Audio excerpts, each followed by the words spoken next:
over the weekend, I got to go out to the California Classic and watch. At least I stuck around for the game I thought that I cared about a little bit more, was the Lakers and the Kings. And the reason was because there were 3 WCC players on those rosters: Tommy Kuhse, Max Lewis, and Jordan Ford. And yes, Bronny James was also obviously starting for the Lakers as well. And what was actually like really kind of like warm to see was that we got to see each of the 3 WCC guys play really well in the stretches in which they were in the game.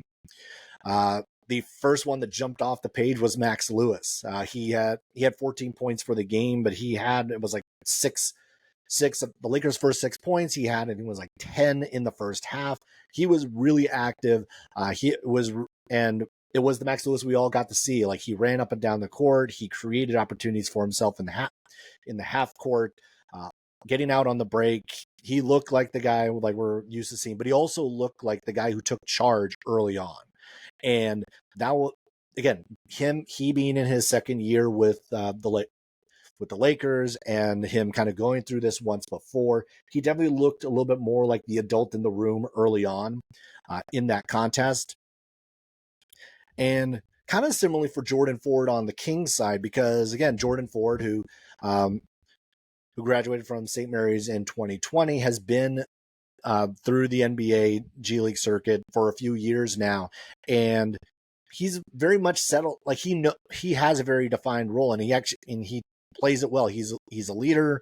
He knows how to run the offense that what the Kings are trying to do. He had 17 points, 6 assists in this contest, and he was like 7 for 10 from the field or something like that. Jordan Ford, again, like we knew he was a bucket in college, and he's still a bucket at this level. He's definitely one of those guys that you can continue to watch him.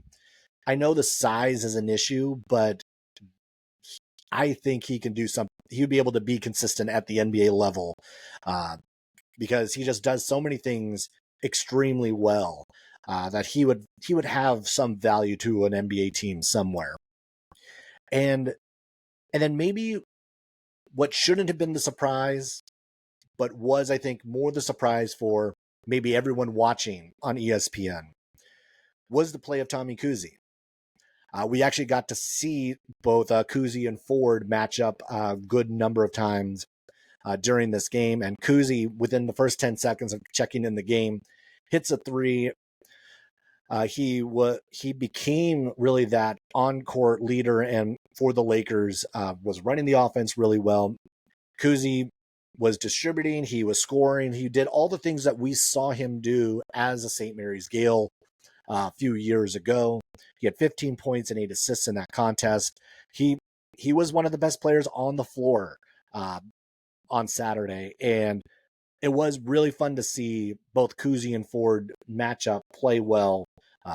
Max Lewis be out there, play well. The 3 WCC guys rep the league, I think, as well as you could have hoped, and maybe more so on that stage, especially with, again, more eyes on that game probably than a normal summer league game because of the attention that Bronny James brought to that game.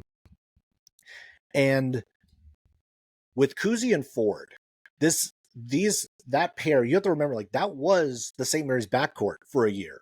That was the starting backcourt in that 18-19 season, the backcourt for that 19-20 season. It was Tommy Kuhse and Jordan Ford. And thinking about that, you really kind of like wind the clock back to what that looked like. And now seeing these two guys be on an NBA floor together is really cool to see. And also just to see how successful the two of them have been and were just last night, just over the weekend in the California Classic at Chase Center.